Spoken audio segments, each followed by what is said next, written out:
My name is Leona. I'm 66 years old, and the other day, I woke up alone in a hospital room after a heart attack. Alone. Not a flower. Not even a visit. Not a single call. Tell me something. What makes a child choose a party instead of her own mother's life? Maybe you think that's absurd. I thought so too, until it happened to me. And that's why I'm here. Because maybe you're asking yourself the same thing. I asked myself in that cold bed, looking at the white ceiling, how do we get to this point? How does a mother, who gave everything, who raised 2 children with her own hands, become a burden, a nuisance, a forgotten detail on an important date? If you've ever felt left out by those you loved the most, you'll understand every word I'm going to tell, because today I'm going to open a wound, but not to bleed. I'll open it to show the scar, and to show you what I did when I realized that my children chose to please my daughter-in-law, instead of saving me. At the end of this story, you will understand why, sometimes, the only way out, it's leaving, and in silence. But before we dive into the heart of this story, I need you to know one thing. There was a night when I almost died, and my children were not there. Not for lack of warning, not by distance, but because there was a party, my daughter-in-law's birthday. And they told the doctor, in no uncertain terms, that they could not spoil the event. At that time, lying on a cold bed, listening to the machines beep around me, something inside me broke for good. I didn't cry, I didn't scream, but I disappeared. And before he disappeared, I left a letter that changed everything. If you are here with me now, feeling this tightness in your chest, this silence that screams when we are forgotten by those who cared for us the most, I wanted to ask you to stay. May he accompany me. And if you can, subscribe here to the channel. Leave your like, not for me, but for all the women who have felt this pain in silence. Sometimes, telling our story is the only way not to go crazy, and I promise I'll tell you everything. Because even though it hurts, this story needs to be told. I live alone in an old building in West Ashley. There is no elevator, and every day I climb those stairs slowly, with my knee already complaining.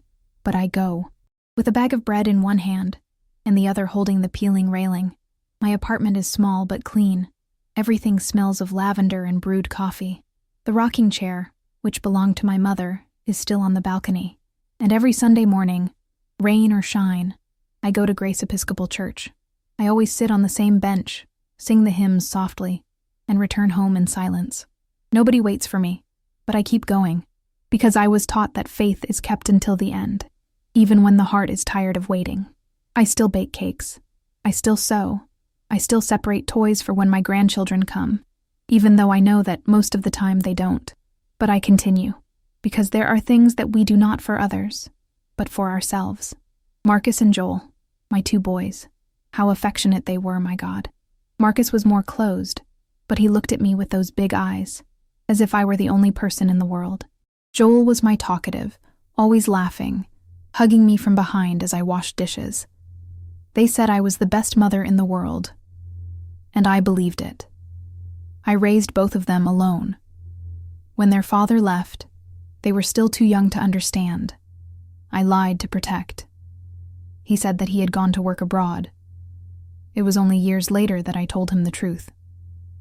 He left us because he thought it was too heavy to take care of his family. But I stayed. I stayed and faced everything. I worked 30 years as a cleaner at Charleston City Hall. Every day at 5 in the morning, I took the bus with the smell of oil and old newspaper and went to clean room by room. He was proud. It was tiring, of course, but it was my job. And that's how I paid for school, food, medicine, clothes, toys, parties. Nothing was missing. I never let it be missed.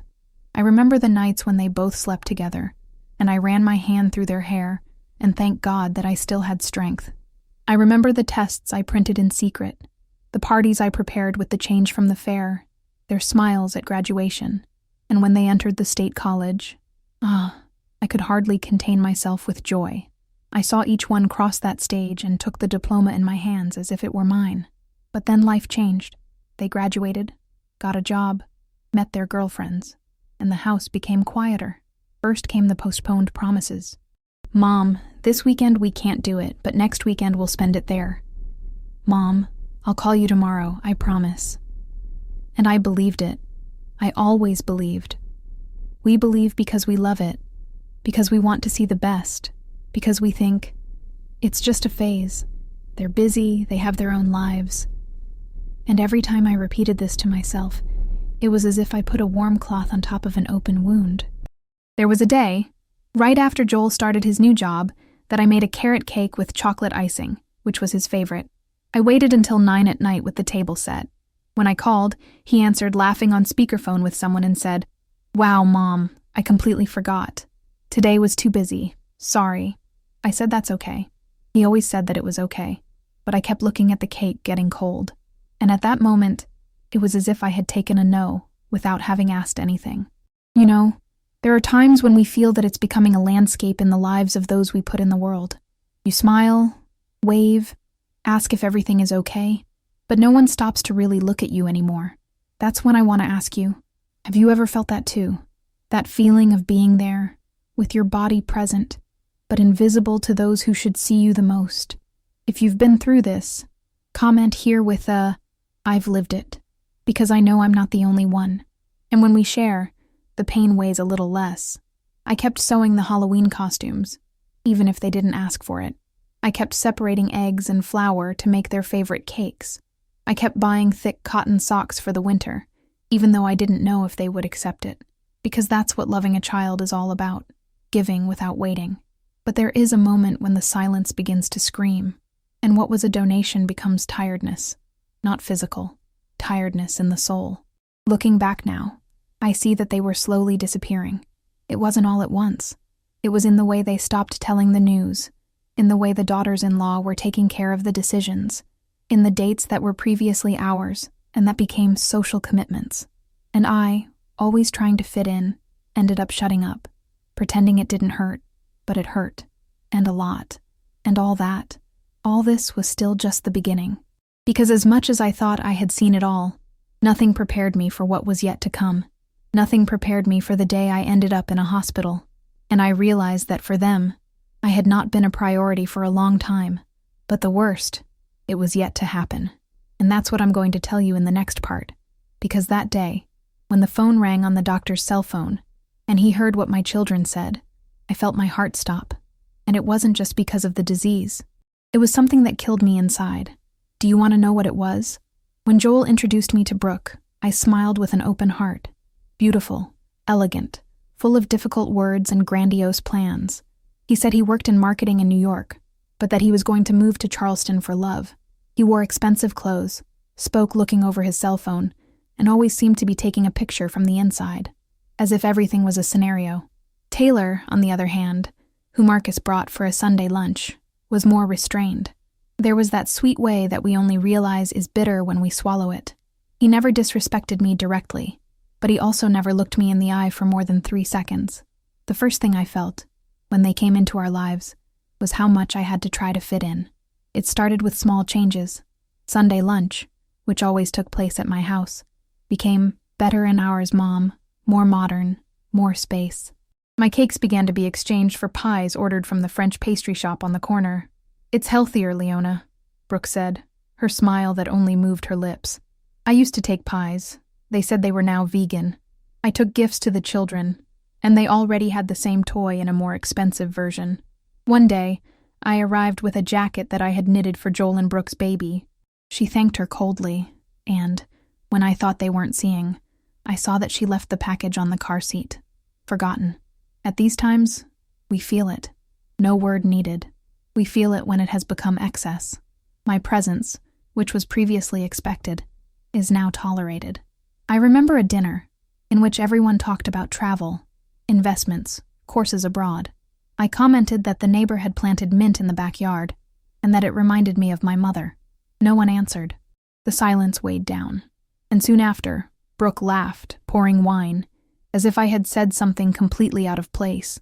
It was there that I began to shut up, because I understood that, in that new world they were building, I was a piece out of the game, the voice of the old woman that disrupts the conversation. There was a lunch in which she spoke loudly, in front of everyone. "We need to teach the older ones to respect the space of the younger ones, right?" And he laughed, looking at me.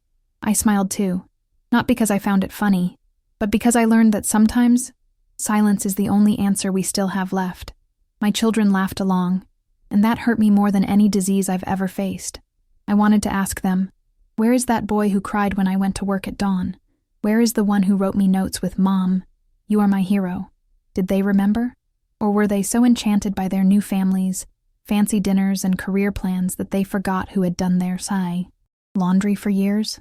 I spent days waiting for an invitation that didn't come, and when he came, it was always with that tone of "only show up if you want, okay?" It was clear that my presence was no longer part of the plan, and I adapted to the place they left me. Singing, the bank in the background, the place of the woman who gave everything, but now only gets in the way. And when I realized, I started doing something I never imagined. I started lying to myself. She said she was too tired to go out, that he didn't want to go, that it was better that way. But every lie we tell to survive, one day turns against us, and mine choked me. I wonder to this day if it was at that time that my heart began to fail, not because of age, but because I felt that I was no longer part of the story. But what came next? It was even worse, because one day, Christmas came, and no one came. Want to know what I did that night? So wait, because you will understand why, even in silence, pain can scream so loudly that it feels like it will tear us apart. That Christmas Eve, I woke up as early as ever, even with my knees hurting more than usual, and my soul already tired. I went to the kitchen with that mother's instinct that never goes away. I prepared the same turkey they always loved, made rice with raisins, banana farofa, and left the milk pudding cooling on the balcony. I decorated the table with the embroidered tablecloth my mother gave me before leaving, and I placed 3 candles in the center, as I did when they were little. Every detail had the weight of memory, hope, stubbornness in believing that, even after so many mismatches, perhaps this year would be different. I put on my red blouse, put on a lipstick, and waited. The hours passed slowly, and the smell of food filled the house, but the phone wouldn't ring. I looked every 5 minutes, checked if the sound was on, if the signal was working. Nothing. Until close to 7 in the evening, the cell phone vibrated. It was a message from Marcus. "We're at Taylor's family home this year. Merry Christmas, Mom." Short, drought, cold. I felt my heart sink into my chest, as if I had swallowed a stone. I sat on the couch, looked at the table set, and thought, that was it. They don't come. They don't come. And the worst, they didn't even warn before. Nor did they try to soften it. They only sent any sentence, as if I were a minor commitment, which you can cancel at the last minute. I stood there, staring at the lit candles, listening only to the ticking of the wall clock and the muffled sound of neighbors celebrating in their apartments. And while the smell of turkey warmed the room, I found myself alone, for the first time in my entire life. Because even in the worst phases, even when their father left, even when we didn't have a gift or money for supper, I had my children. Now, I had only silence. I looked at the corner of the room, where I still kept the wooden nativity scene that Marcus made in elementary school. I put my hands on him, closed my eyes, and asked God to help me understand. Because there, that night, I didn't feel angry. I felt absent. An absence that screams without making noise. I thought, what did I do wrong? Where did I stop being a priority? Does loving too much also tire others? I took the dishes, went to the kitchen, and put everything in the bowls.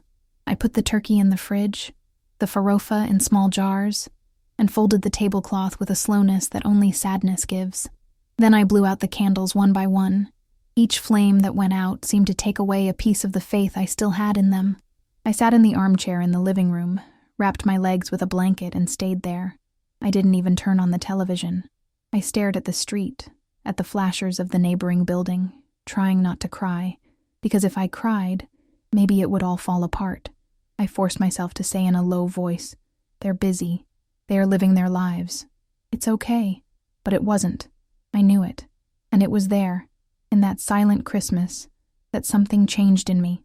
It wasn't anger yet. It was not yet a rupture, but it was the beginning of the end of hope. The first Christmas my kids chose somewhere else. Another table, another family. And yet, there was still a little bit of me that I thought, maybe in the new year. Maybe they'll pass in the new year.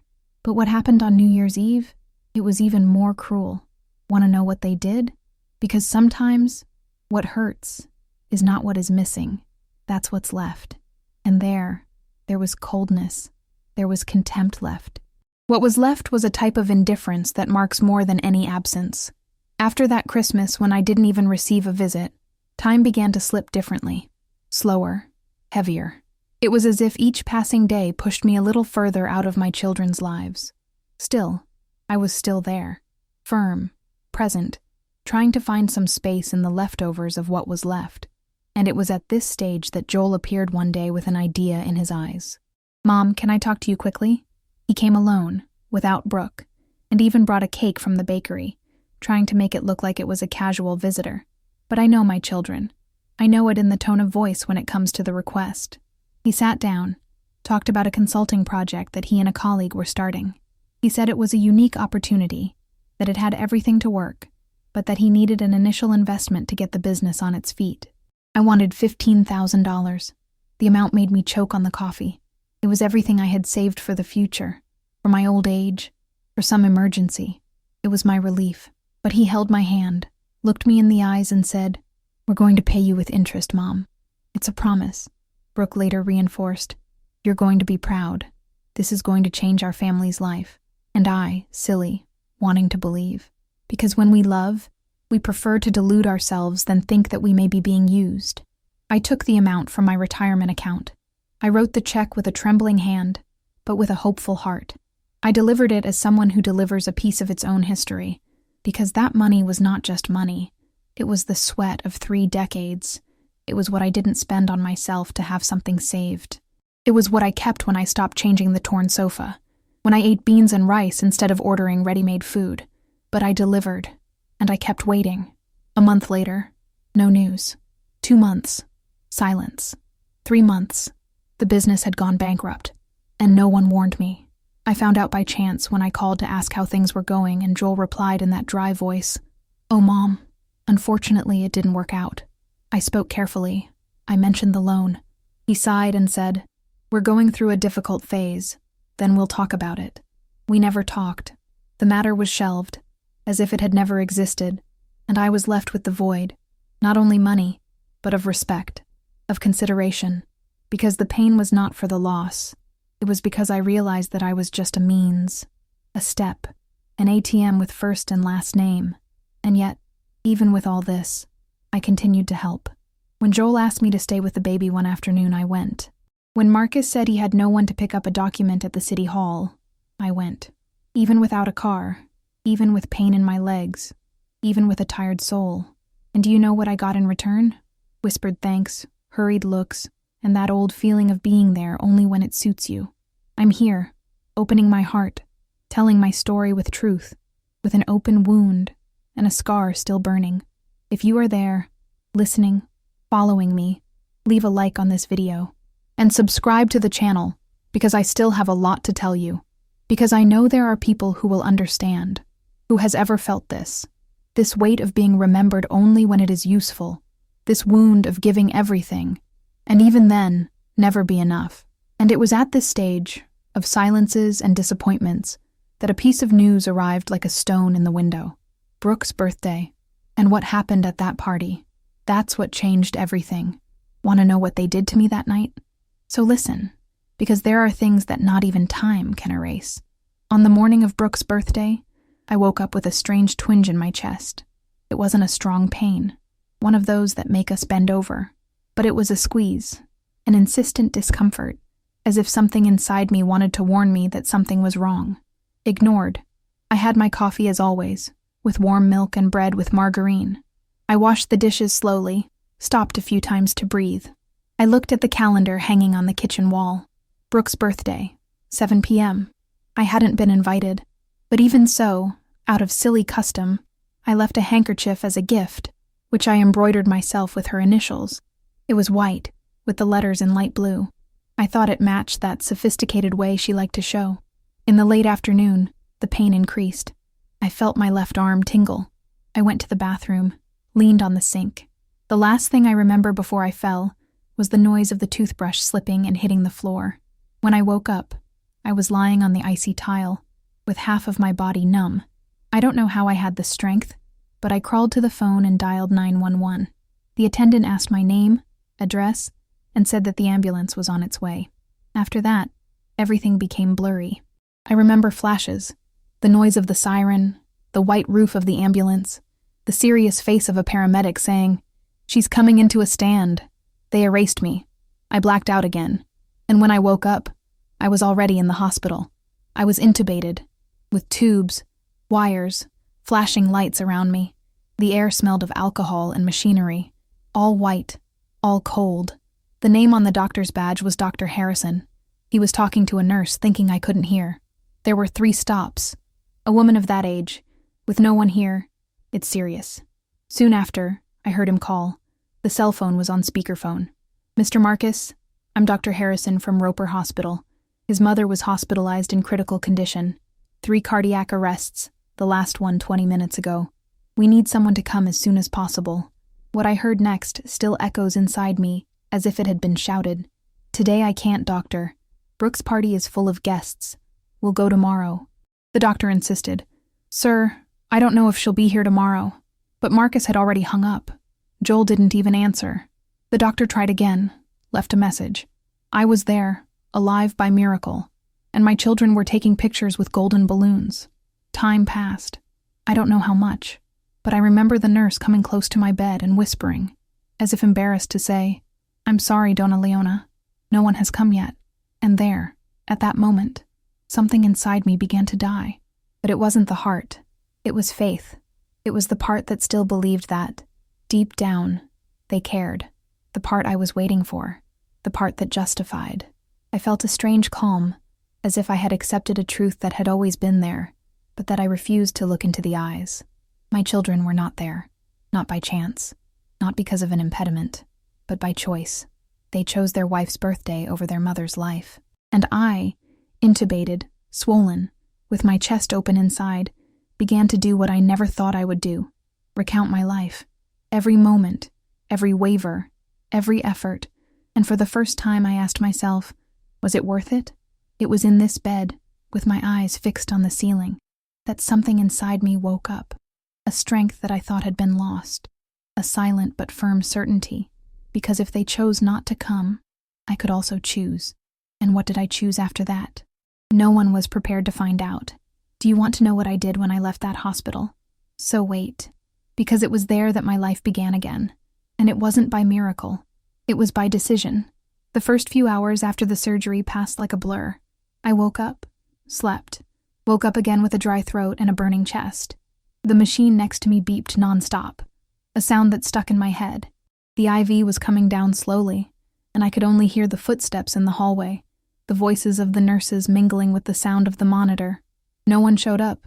Not a call, not a message, not a flower, not even a, "Will she get better?" Nothing. Just Jenna, the nurse on the night shift, a girl with her hair tied up, sweet manner, who entered the room always carefully.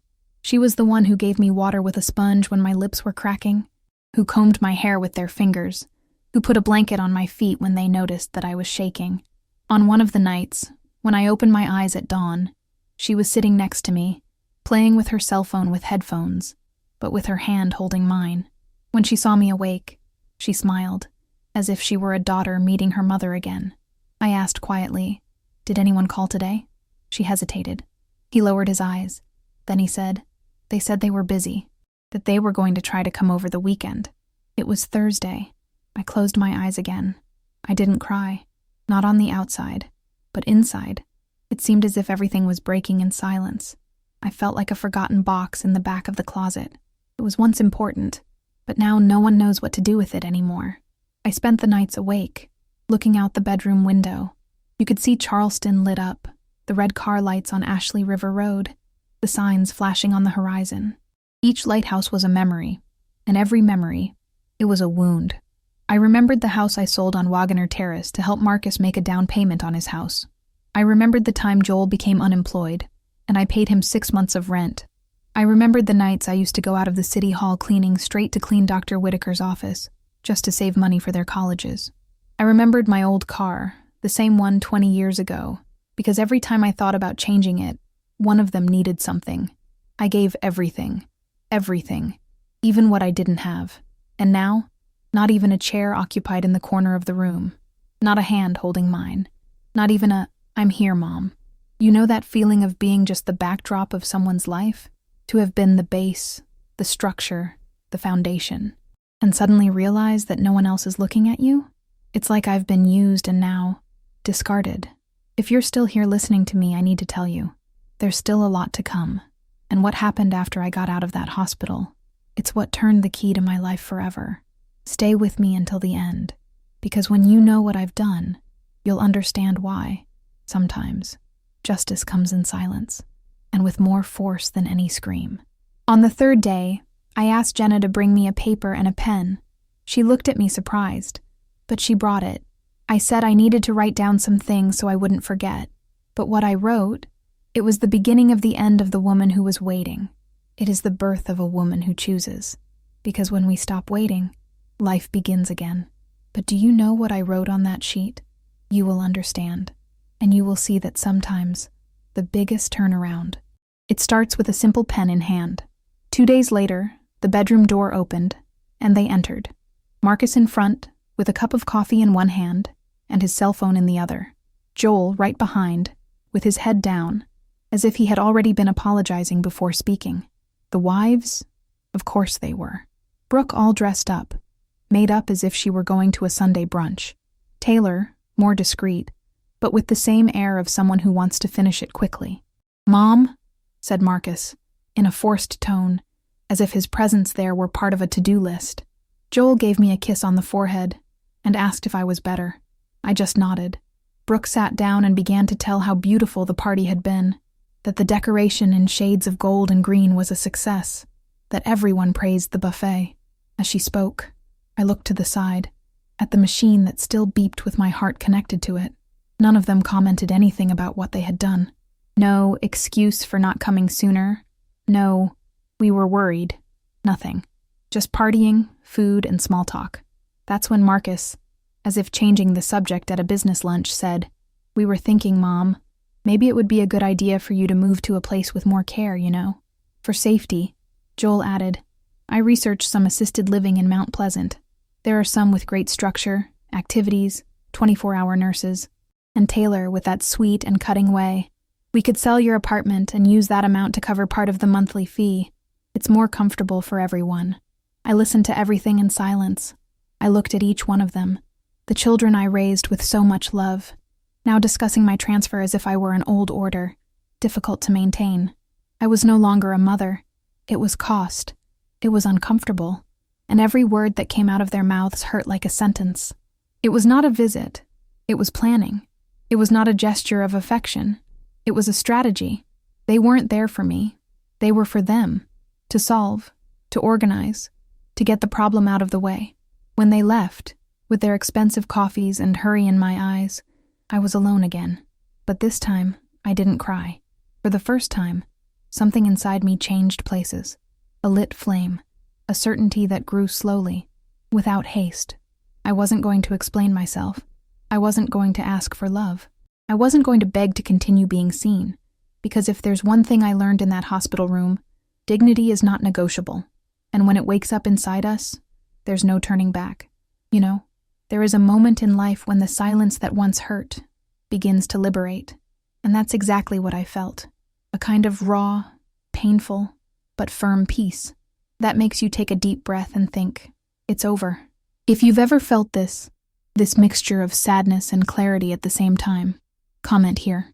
Write, "I know how it is," or "I understand you."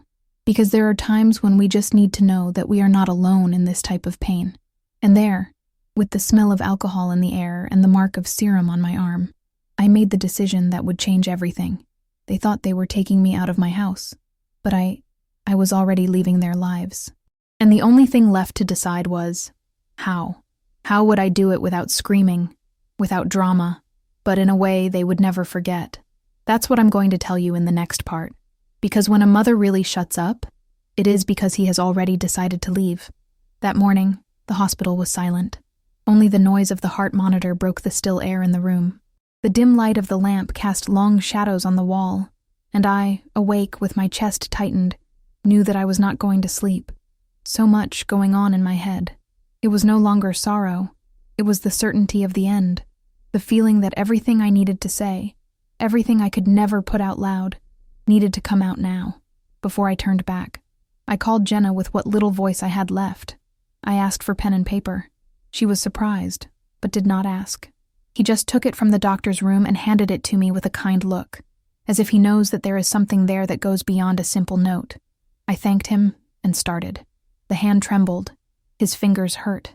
But what came out of me that night was more than ink on paper. That was what was left of my silent cry.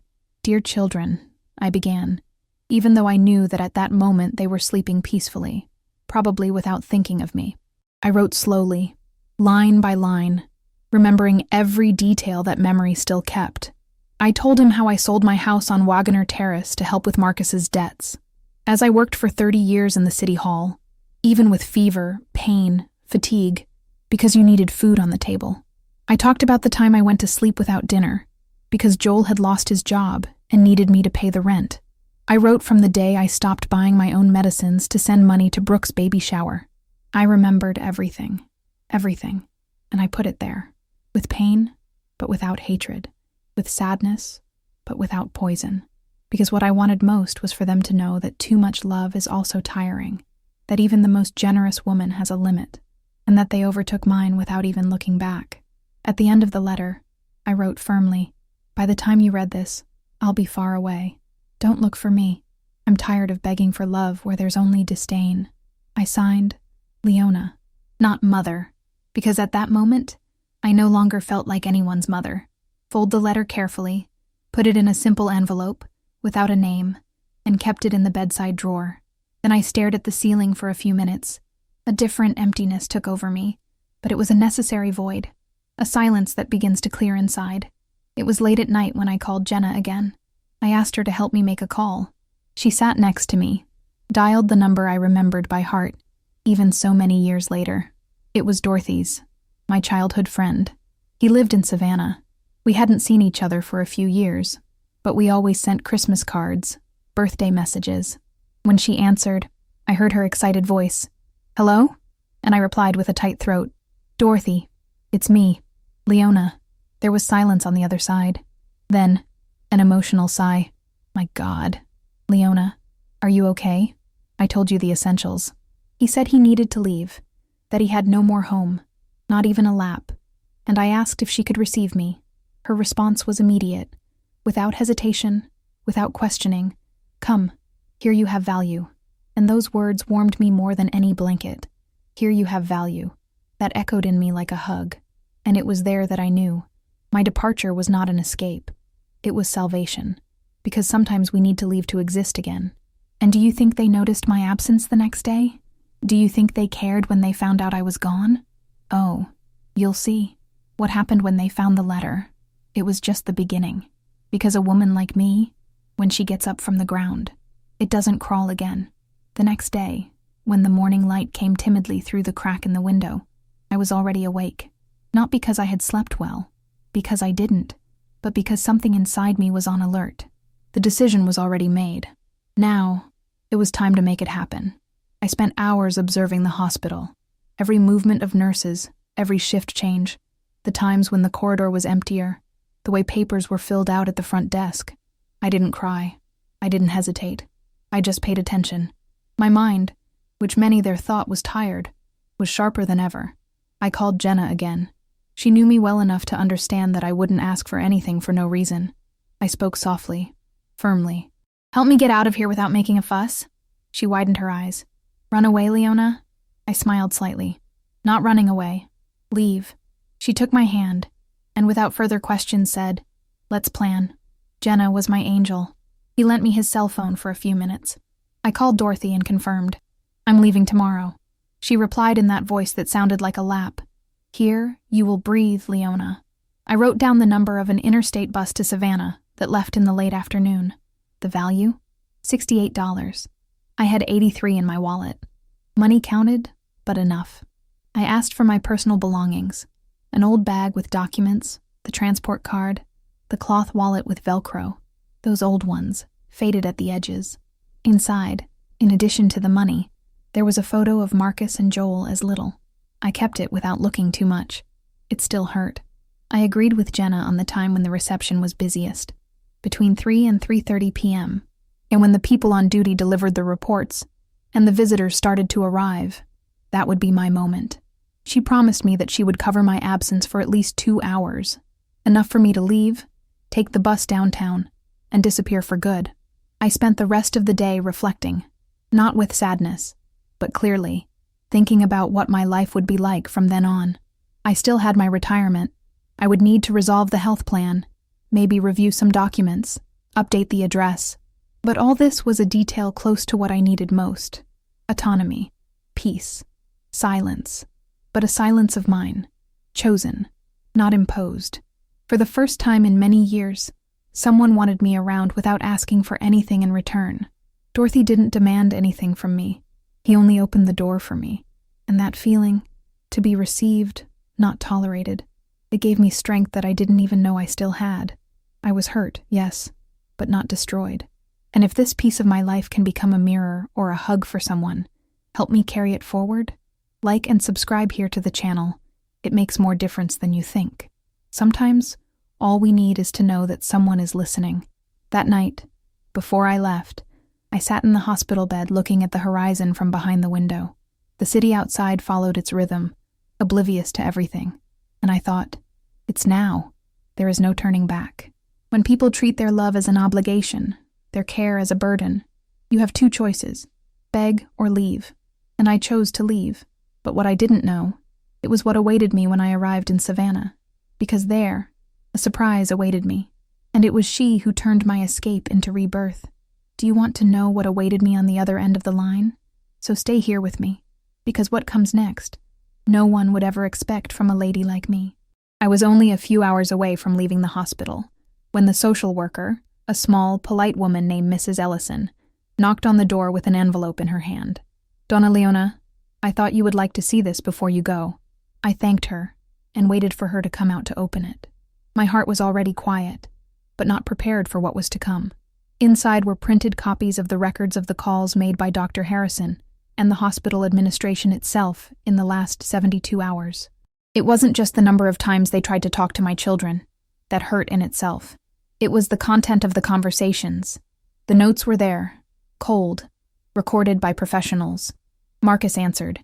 He said he could not attend because the party was at its peak. He informed that his mother always dramatizes. New attempt. Joel did not answer. He returned the call the next day.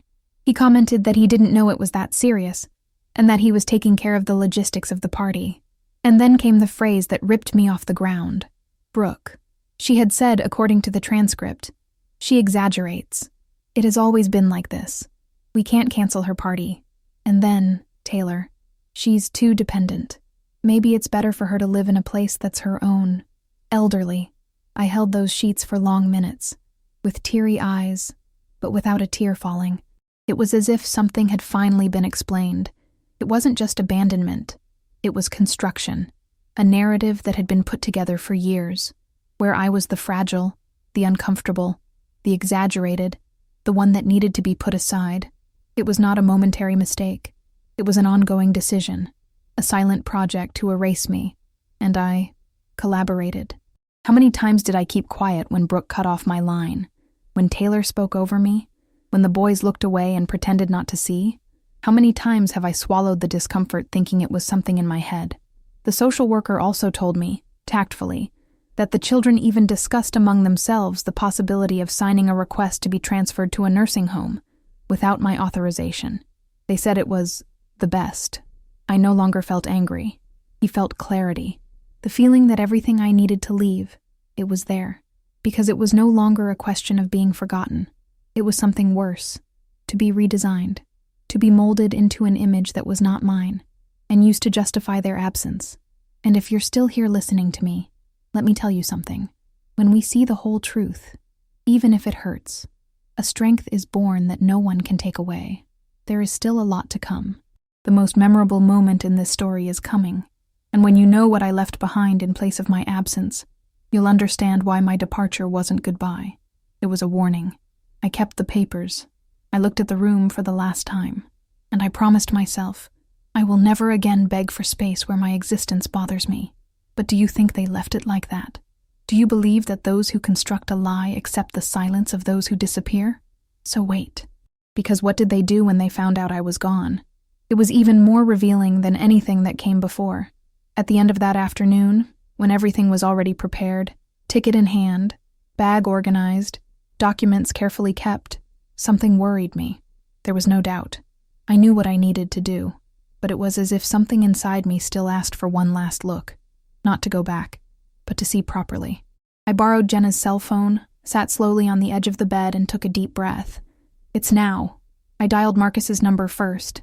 I knew he answered faster than Joel, short taps. On the other side, an emotionless voice. "Hi, Mom." I answered calmly, without fighting, without charging. "Hi, Marcus. I'm calling you just to hear your voice." Silence. Then he said hurriedly, "Is everything okay? I'm in a meeting. I need to be quick." I wanted to see how far the rush went. "Remember the night Dr. Harrison called you? About my state?" He let out a sigh. "Mom, I had responsibilities. Brooke's party wasn't going to organize itself. You know how she is with these events." I didn't answer. I just listened. His voice was impatient, like someone who is talking to someone who interrupts, who gets in the way. After a few more empty words, he hung up. I stared at the ceiling for a while. It wasn't anger. It was the confirmation of what my heart already knew. And as strange as it sounds, it brought me peace. So I called Joel. He answered in a muffled voice, as if whispering. "Speak up, Mom. I'm in the middle of a call." I spoke slowly, trying to measure my words.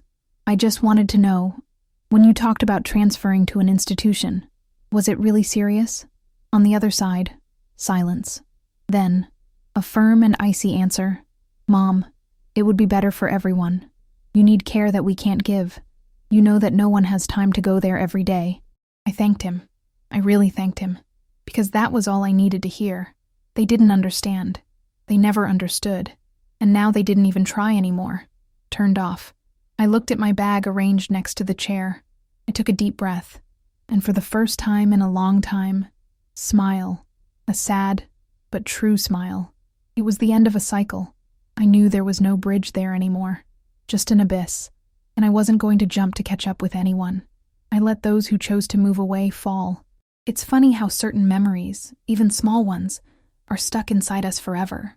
Like that time Marcus cut my birthday cake before I blew out the candle, saying that everyone was in a hurry. Or when Joel forgot to pick me up from the appointment and said he thought it was the following week. Small things. But that, added together, form a wall between us and those we love. What about you? Do you have any memories like this? A gesture, a phrase, a moment that stuck in your memory and never left? Right here in the comments. Share with me. Sometimes opening the memory chest helps to understand why some doors need to be closed for good. That night, I put my cell phone aside, looked out the window for the last time, and I got ready to leave. Because Leona, who arrived at that hospital, it was not the same one that was leaving. But what I didn't know yet. It's just that when I left, I wasn't just going to find myself again. I was going to rediscover a past that I thought had disappeared. And this reunion, it was going to change everything. The late afternoon light browned the hospital windows as Jenna showed up in my room with a small paper bag in her hands. Inside, my clean clothes, ironed with affection, a simple dark blue dress, which I had sewn myself years ago, and a beige cardigan that I already knew the smell of my skin. I got up slowly, without haste. I dressed as if preparing for a ritual. And it was, in a way, a silent ritual of liberation. Jenna helped me adjust the bra strap and secure my hair with a bobby pin. Then he handed me my bag. "Are you sure, Leona?" I smiled. More than ever. With a discreet nod, she guided me to the service elevator. We went down without anyone noticing. The access corridors were almost empty, and the only sound was the tinkling of my shoes against the waxed floor. Arriving at the side exit, we said goodbye with a long hug. "Thank you, Jenna. You have no idea what you did for me." She cried silently. "Go in peace, Leona." And he doesn't look back.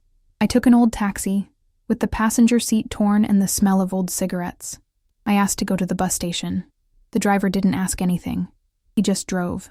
And I, for the first time, breathed without weight. The city passed by the window like a silent film. The Victorian houses of Charleston, The churches where I knelt so many times for those boys, the supermarkets where I carried bags alone with my spine screaming, the park where I took them both to run after the ducks.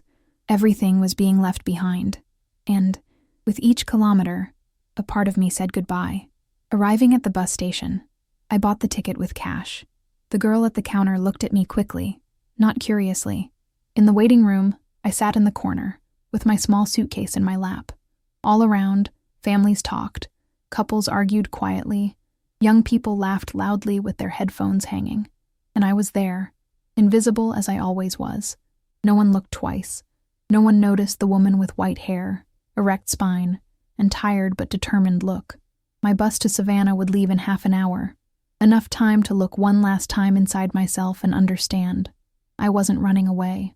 I was choosing myself. The bus's engine was purring low as I sat at the window. The armchair was hard, but the heart was beginning to soften. When we crossed the Arthur Ravenel Jr. Bridge, which connects downtown Charleston to the northern part of the city, I saw the waters glistening below. And I remembered us, me and the boys, crossing in cars, singing radio songs, laughing at inside jokes. I wanted to close my eyes so it wouldn't hurt, but I let it hurt, because pain doesn't kill. What kills is to be silent in front of it. In the distance, the lights of the city began to twinkle with the arrival of night. It was my last vision of Charleston, the city that saw me get up early every day, work until my bones hurt, love without rest, be forgotten in silence. And there, on that road that unfolded ahead like a new path, I understood something profound. For the first time in many years, my destiny was in my hands, and it was light, and it was mine. But what I didn't imagine is that in Savannah, not only shelter awaited me, but an unexpected reunion with something I thought I had lost forever, something that would make my heart beat differently, because sometimes, when everything seems to have been taken away from us, life gives us back, in a subtle way, what has more value. And it was there that everything really began to change. By the time the bus finally arrived at the Savannah station, it was past 8 o'clock at night. The sky was painted a deep blue, and the air had that humid smell of a wooded city. As soon as I came downstairs, there she was, Dorothy, with open arms, eyes full of water, and that same smile she had carried since adolescence. I couldn't even say anything. I just hugged him. It was one of those hugs that don't heal, but soothe, who say, "I'm here." We went together to her house in the Ardsley Park neighborhood, a place that seems to come out of a good memory. The wide streets, full of old trees, the clean sidewalks, the well-kept gardens. Everything welcomed me even before I entered. The house had a soul, smell of lavender and brewed coffee. She put me in the guest room, where the flowery curtains danced with the wind. On the wall, paintings embroidered by herself. It was as if I had entered a time where there was still tenderness. For the first few days, Dorothy didn't ask questions. He only served tea, put a blanket over my shoulders and said, "Rest, Leona. Here you can breathe." But I'm not one to rest too much. My head, even tired, worked all the time. Between one coffee and another, I began to draw up my plans. I called the Social Security office and asked for a change of address. I made a new bank card, updated my medical details. I began, in silence, to disconnect from my children. I cut off their access to any banking information, closed the old joint account where my name still shared space with Joel's. It was liberating, as if I were untying invisible ropes that had bound me for years. Dorothy took me to Forsyth Park, where we started walking every morning. Those walks. Oh, how good they did me. We saw ladies chatting on the benches, laughing, some practicing Tai Chi, others watering flowers in the communal flower beds. I watched everything, and I watched myself. With each step, a part of the old Leona was returning, the one who liked to plant, to sew, to move the kitchen slowly, without haste, the woman who sang softly while stirring a pot, who smiled with his eyes. I was still there. It had only been muffled. One day, I took Dorothy's sewing basket, sat on the porch, and started mending a dish towel. The fingers were slow, but the soul was alive. That's when I realized I didn't miss Charleston anymore. The city, the children, the houses, everything had been left behind like a scenario that collapses when the curtain falls. I didn't belong on that stage anymore, and for the first time in a long time, I didn't feel guilty about it either. Every breath here in Savannah was a confirmation that I had done the right thing, not out of revenge, but out of self-love. And yet, even with this new silence doing me good, there was something approaching, something I didn't expect. A letter, a call, a gesture. I didn't know yet, but he sensed it. Because people who don't accept their freedom, he always tries to back down when he realizes that he has lost control.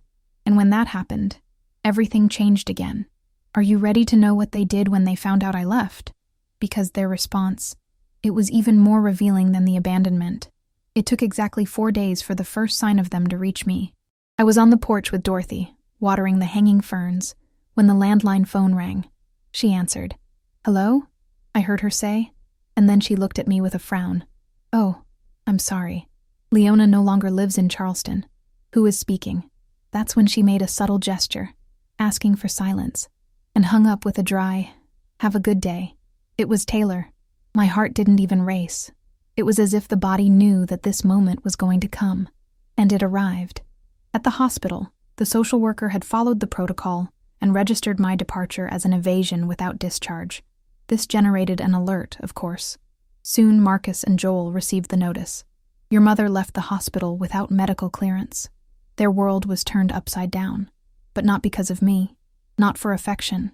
It was because of the appearance, by the repercussion. As she later learned, from a friend of Grace Episcopal's who was in contact with Jenna, Brooke freaked out when she learned of the disappearance. "Did she run away? What do you mean no one knows where she is? Marcus, you should have insisted more. Now everyone will think that we abandoned our own mother." Taylor, colder, tried to soften. "We will resolve this carefully. We need to know what she wrote. Because yes, the letter. The one I left folded in the first drawer, right next to the Bible that Dr. Harrison used to bring me in the early hours. They found it. And then, the silence was different. For the first time, they read what I never said. Each line spoke of what had been stuck in my throat for years. The early mornings with fever, and neither of them at home. The days of heavy cleaning at the city hall, holding back pain, just so I wouldn't miss their Christmas. The loan was never returned. Lonely Christmases, the birthday party where I almost died, and, at the end, a phrase that I wrote with my soul. "You were not children. They were beneficiaries." I didn't write it out of cruelty. I wrote because it was the only truth left.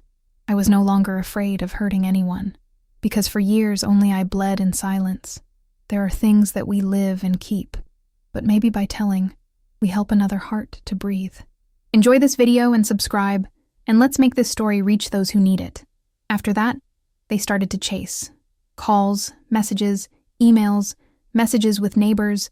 They even tried to talk to the pastor of the church. Nothing. I had asked for absolute secrecy.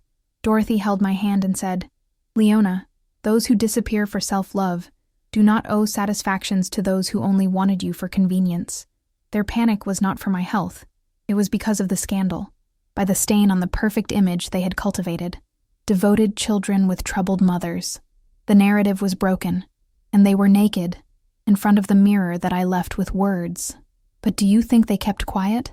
That they accepted my disappearance with humility? Not by a long shot. What came next? It was an attempt to reverse history, to make me look crazy, unstable, ungrateful. But I was no longer the Leona they knew, and what they tried to do to me, it only served for the world to finally see who they really were. Want to know how? Wait, because the final blow didn't come from me. It came from life. The letter. It was the only sound left in that house after I left. I don't shout. I don't argue. I don't accuse. Only the paper. Marcus told me later, much later, that he read the letter on his knees, on the kitchen floor, that he had to stop in the middle because his hand was shaking, that I had never imagined that I kept so much. And of course he didn't, because he never bothered to ask. Joel, I heard, had a fit of rage. He threw his cell phone against the wall, cried, locked in the office, and then, in the same selfish impulse as always, he began to call hospitals, nursing homes, clinics, as if I were a lost object. But they knew, deep down, they knew that they had lost me not in that letter, but that night. The letter only put into words what my eyes had been screaming for years. There was everything. Their childhood with a fever, and I had no money for the doctor, holding their hand and praying. Their youth pays with my back pain, my dignity as a woman swallowed up so that they would have a diploma. The birthday cake refused, Christmas alone, the loan not returned, and the silence that grew until it became absence. But the line that hurt the most, according to Marcus himself, was this: the night you chose Brooke's party instead of coming to the hospital, I died. The one who lives now is no longer your mother. She is a woman who is tired of accepting crumbs. That phrase, he said, kept hammering in his head for days. Because it wasn't drama. It was confession. It was true. And there was no turning back. Joel called more than 10 hospitals trying to find me. Did you want to redeem yourself? Perhaps. But I also wanted to control the narrative. My mother ran away, but I'm taking care of it, was what he told those who asked. But my absence became the most effective punishment, because there is no answer to the silence of those who have decided to live in peace. And that's why I say, there is pain that we don't heal with forgiveness, heals with distance. There are stories that we don't end with a hug. It ends with a period written with dignity. And if you're still here listening to me, stay. Because, as hard as all this has been, the most remarkable moment is yet to come. That was when, months later, I received an envelope with a letter that I would recognize even with my eyes closed. And when I opened it, my heart trembled, because not every request for forgiveness comes in the form of words. And this came with an unexpected signature. Want to know what was inside that envelope? Because what I read there, everything changed again. The days that followed were silent, but intense. As I settled in Savannah, watching my flowers and breathing in the air that finally felt like mine, I knew, through little messages and news circulating from acquaintances, that Marcus and Joel's lives were quietly beginning to crumble.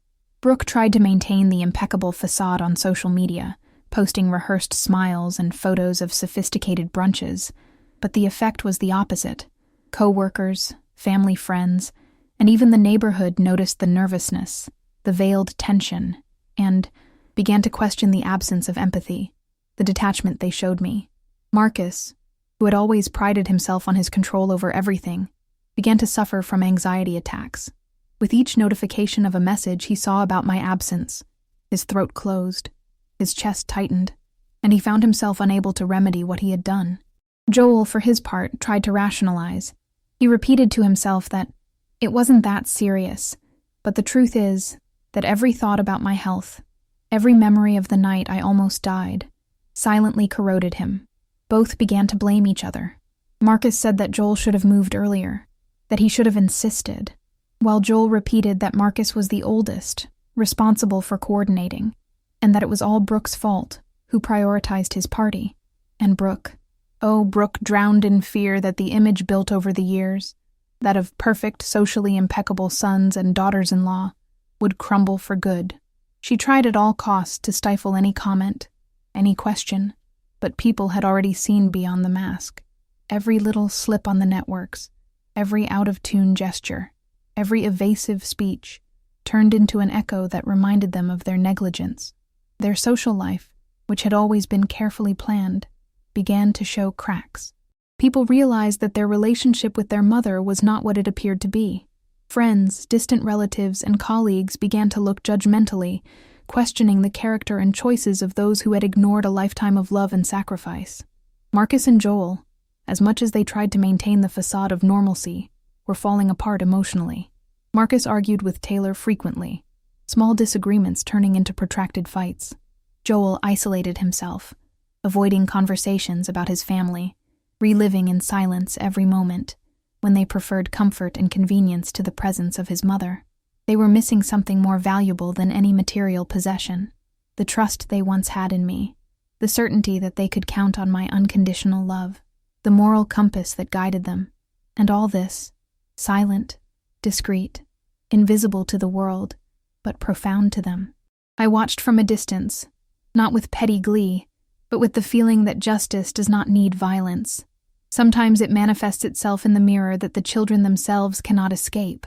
And in that moment, as the Savannah sun tinged the leaves of the old trees in the Ardsley Park neighborhood with gold, I realized that my disappearance had been more effective than any verbal reprimand could have been. Absence was the definitive sentence, and they were living, slowly and inevitably, the consequence of their choices. But there was still something that hadn't fully unfolded, something that would seal the transformation of that story, once and for all. Can you imagine what could happen when the weight of guilt meets the awareness that they will never have my presence again? Each morning in Savannah began to taste different. I woke up unhurriedly, felt the sun coming in through the flowery curtains of Dorothy's guest room, took a deep breath, and realized that my heart no longer hurt as before. There was a lightness that I hadn't felt in decades. And no, it wasn't the absence of children that brought me peace, but the presence of myself in every gesture, in every thought. I began attending meetings of widowed women in the Ardsley Park neighborhood, where each story told seemed to reinforce my own strength. Each shared laugh, each memory of a lost love or a distant child, transformed my past into learning and my present into freedom. In the afternoons, I dedicated myself to painting. By putting colors on the canvas, I realized that each stroke was also a trace of my life rewritten, where I could finally choose my own contours. I planted herbs in Dorothy's backyard, smelled the lavender and basil, and something in me awakened, the awareness that there was still beauty to cultivate, and not just memories of sacrifices and disappointments. I still felt a pang of nostalgia, but it was nostalgia for what Marcus and Joel were, not what they had become. I learned at age 66 that loving too much can be a silent way to hurt yourself, and that allowing others to mold me to that point was a mistake I didn't need to repeat. I left the cell phone turned off inside a drawer. It wasn't hatred or rancor. It was simply freedom. Dorothy watched me and smiled with understanding, saying, "You deserve to live for yourself, Leona." And I understood that, finally, there was no more guilt, no fear, no anxiety for a call that would never come. Every meal taken calmly, every morning walk in Forsyth Park, every new friendship that emerged was a brick building my castle of emotional autonomy. I could feel the difference in my breathing, in the rhythm of the heart that had been abused by stress, ingratitude, abandonment. My past was there, intact, but it no longer needed to define me. I could choose, finally, to love my own life. And in the silence of my new home, with the smell of herbs and the singing of birds streaming in through the windows, I realized that this woman who spent decades running to support, educate, and care for others finally existed for herself. But even in this rebirth, a silent question arose to me. Will Marcus and Joel ever understand what they have lost?